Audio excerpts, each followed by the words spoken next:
On today's Primetime Local News, crews are working around the clock to prepare for Lloydminster's first fair in 2 years. And what you can expect to see during tomorrow's parade. Plus, last week we saw tornadoes, this week we're in a heat warning. What meteorologists are saying about our wild summer weather.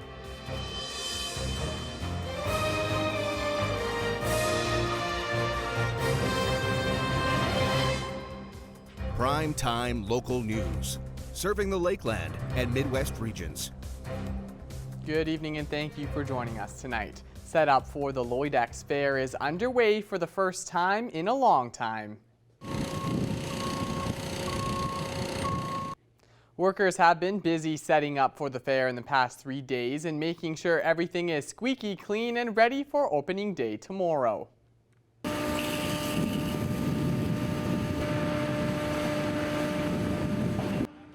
Not only does the fair bring Ferris wheels and ice cream, it also brings a general sense of excitement, especially with 2 new rides this year.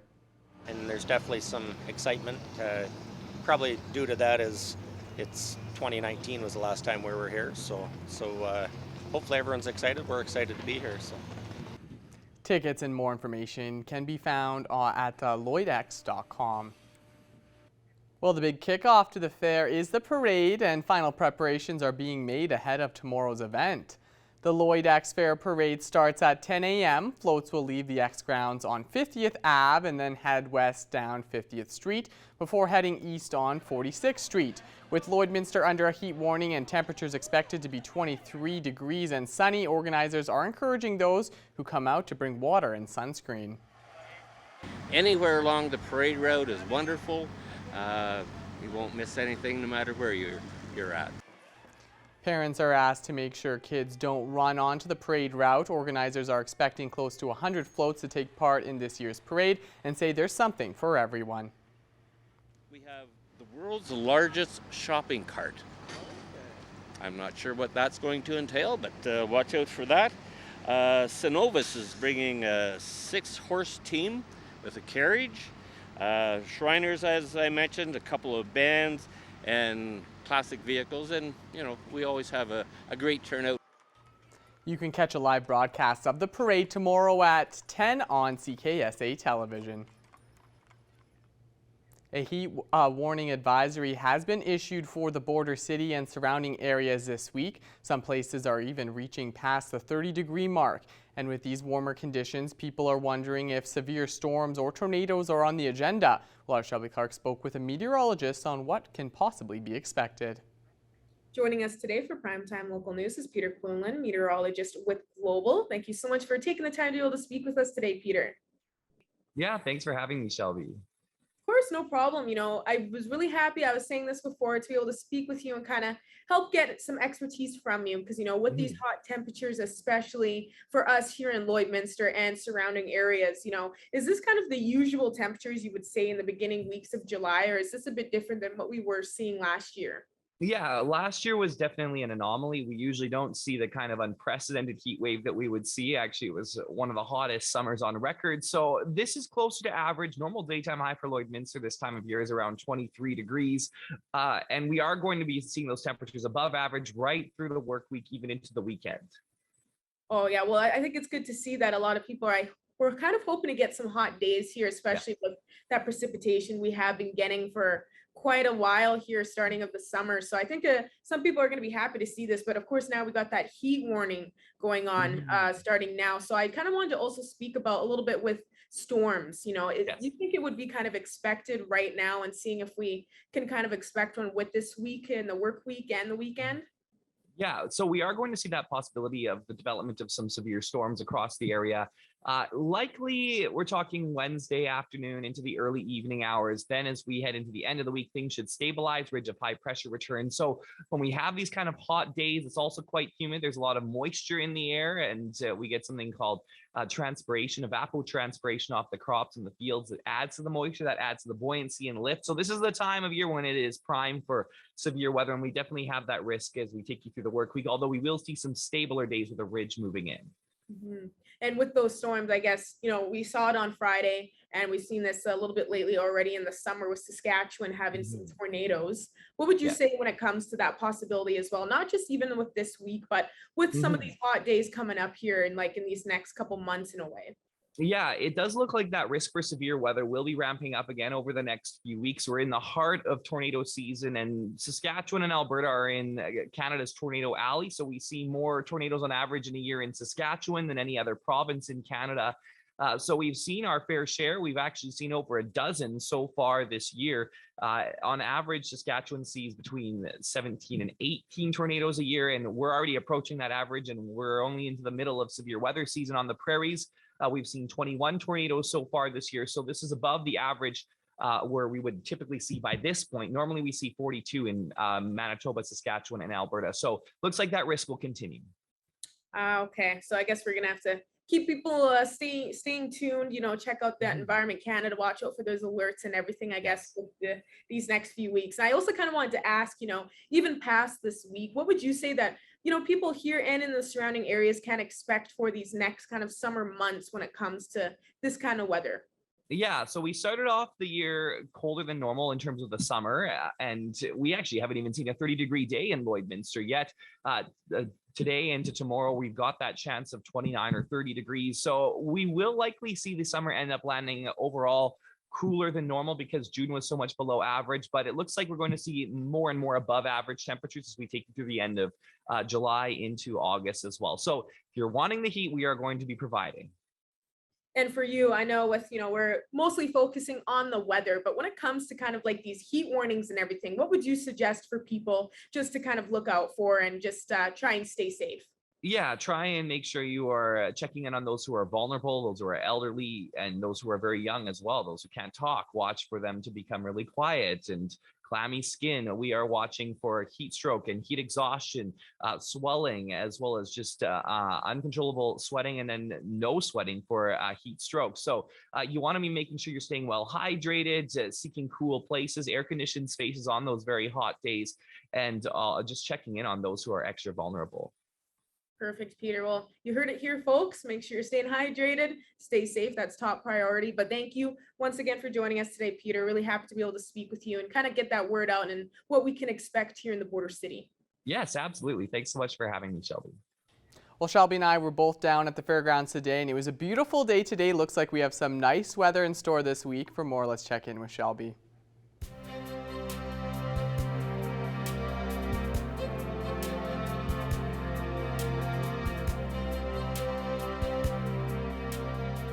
Yes, that was a good time today with you, Jace, there at the X grounds. It is quite beautiful outside. So I hope everybody's enjoying their day. We are sitting at 28 right now here in the border city. Of course, we do have that heat warning in effect. So please make sure you're being safe out there.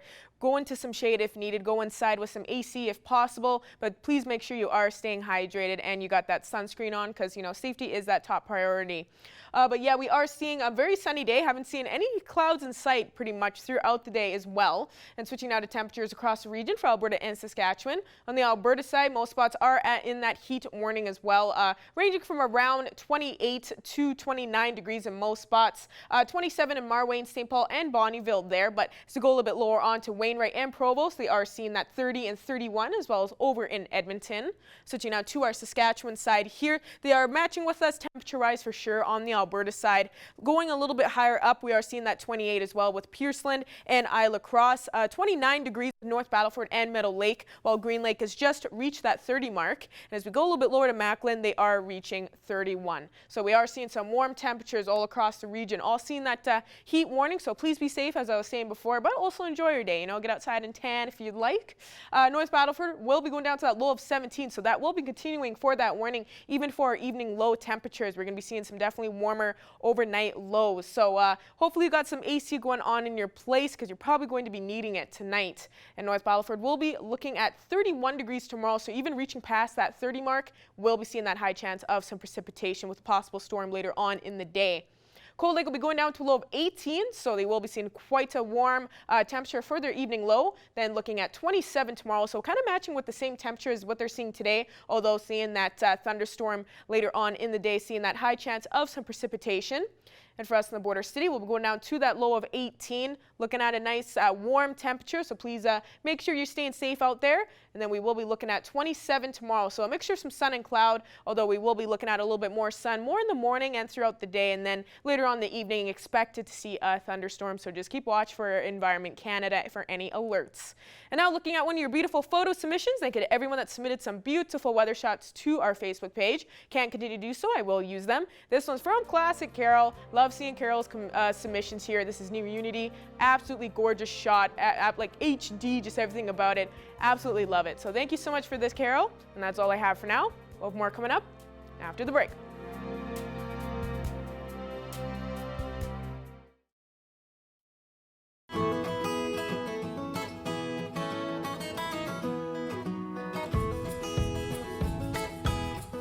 Welcome back, everybody. We're joined once again with Nicole from the Border Paws Animal Shelter with this edition of the Pet Project. So welcome back this week, and you brought a very special guest, as always, multiple guests this week, actually. So I'm just going to let you introduce them, Nicole. I'm so excited for these guys.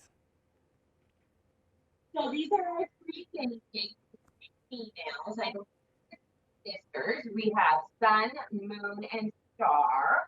We have them in small kennel right now for show. I want to adopt them.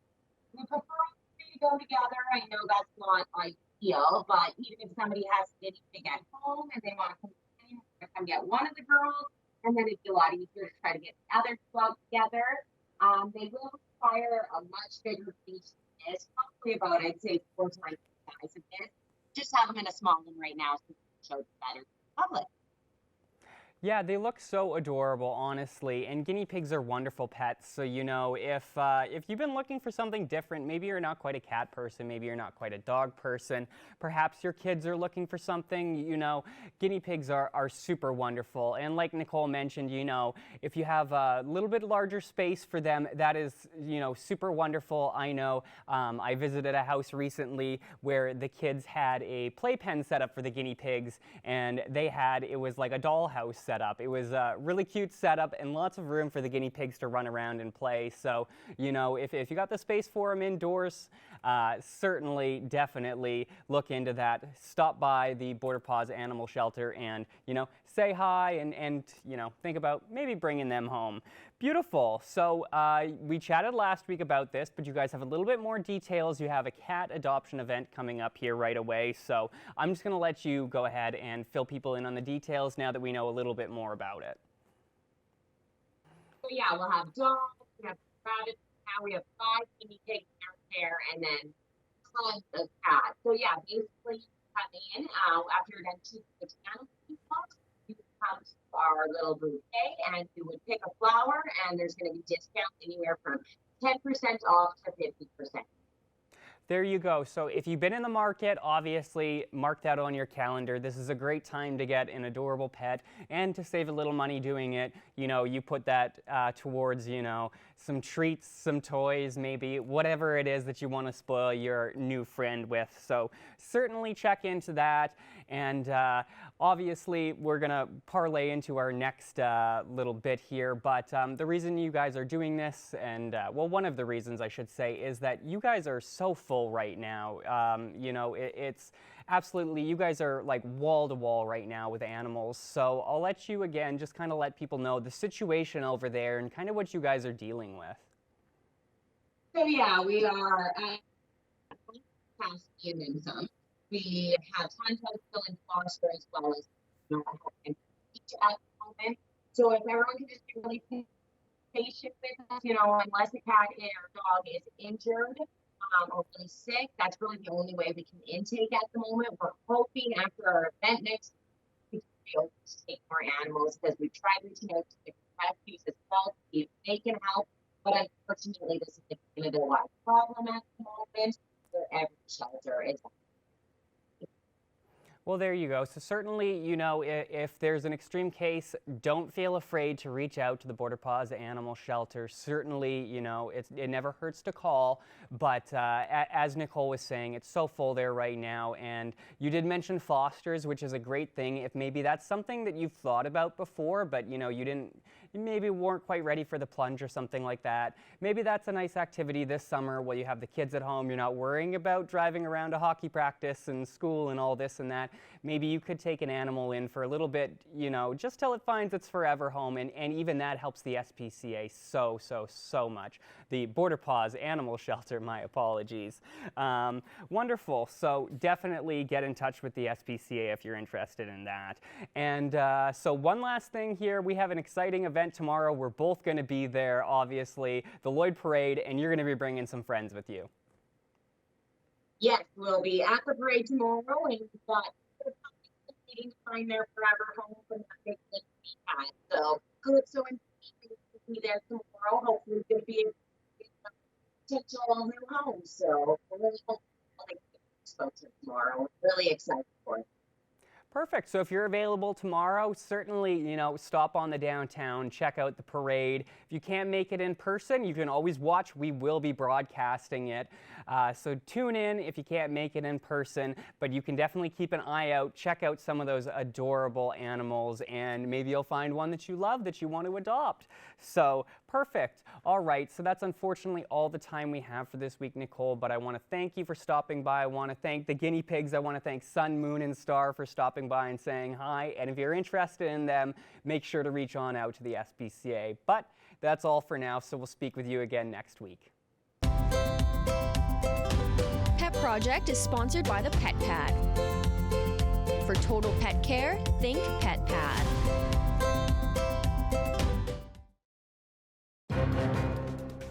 Furniture set and design supplied by Furniture Gallery and Furniture House, downtown Lloydminster.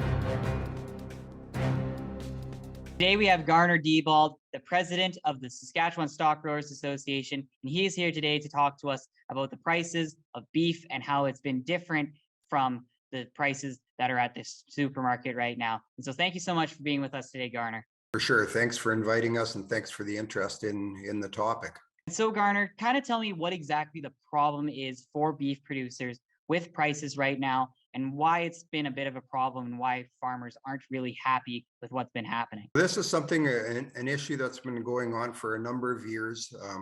The profitability is just, you know, eroded away out of the cow-calf sector and out of the feedlot industry as well. And so we see what consumers are paying for beef at retail. And so, you know, we understand, you know, that it's an all-time high for many consumers. We appreciate the support that they give us by continuing to eat beef, and that is very much appreciated for sure. But there's a big discrepancy there in what consumers pay and what grassroots producers get paid at the farm gate. It's something that, you know, we feel there definitely is, you know, an issue there of distributing the money that the consumers are paying. And, you know, right now we're asking for an investigation into that. And this isn't a first time thing. This has happened before. Back in 1976, there was a Royal Commission that was undertaken. And the report at that time said that there were definitely problems. And, you know, right now I think we just see them amplified, and we're probably worse off than we ever have been. And this is something that has been going on, like I said, for a number of years, but it really has shown up now in the last 2 years since COVID has started, and now with inflation running wild and input costs, overhead is just a runaway, and so we're at the point that a lot of producers are right up against it, and you know, are struggling to make ends meet. And because of that, I mean, we are going to lose some cow numbers. We're going to lose producers as well, and you know, to continue on, you know, with a viable industry, we cannot afford to lose many more cows or producers. And so you've mentioned kind of some of the strategies you guys are going to look into with this investigation. Are there any other things you guys are going to do in order to try and change and make those prices a little bit better for beef producers at the market? That's, I guess right now we're at that stage where we need to gather more information, and that's the reason for, the investigation to start with. And so once we have some hard facts, we can assume and speculate on, where that money ends up in the supply chain. But until we have hard facts and have the data gathered, we really are not sure, I guess, where or what strategy we need to take, I guess. But when you're in a free market economy or free market system, the way we are, it's evolved this way for a reason, and I understand how that works. But again, we need to try to, this is a starting point, and try to figure out, what we can do, what do we need to do, I guess, to keep producers on the land and doing what they do best. And then do you guys have any timeline of when the investigations will hopefully be complete, and then when you're going to try and move forward with whatever plan you guys end up having to take? We're still at the early stages here. The press release came out, mid last week, and so right now we're waiting for some I guess reply or response from the government, and especially the federal government. I know the provincial government is behind what we do. They understand that there is an issue, but this will be something that probably will have to be taken up with the Competitions Bureau. And summertime always seems to be slow anyway, I mean, with government, and so we'll continue on here and see what happens in the next days and weeks, and we for sure will follow up with them and see what kind of a response we get. So much for all the information, Garner. And once you guys get some more information and some more stuff about this investigation, hopefully you will be able to come back on and talk to me about what the next steps will be. Thank you very much. Thanks for the opportunity here to share our views on it. And then off with a quick look at your 7-day forecast here now. We will be looking at 27 tomorrow with that high chance of some rain and that thunderstorm, so please watch out. 25 Thursday, and seeing some nice temperatures for the weekend on 28 for Friday, and seeing almost 30 on Saturday, and seeing almost 30 on Sunday. So get ready for a beautiful weekend coming up here in the border city. And then next Monday and Tuesday we'll be continuing that warm streak with 23 and 24 next Monday and Tuesday. And I'm excited to see everyone at that parade tomorrow. Yes, thank you so much for that. Don't forget to tune in 10 a.m. tomorrow on CKSA. We'll have parade coverage.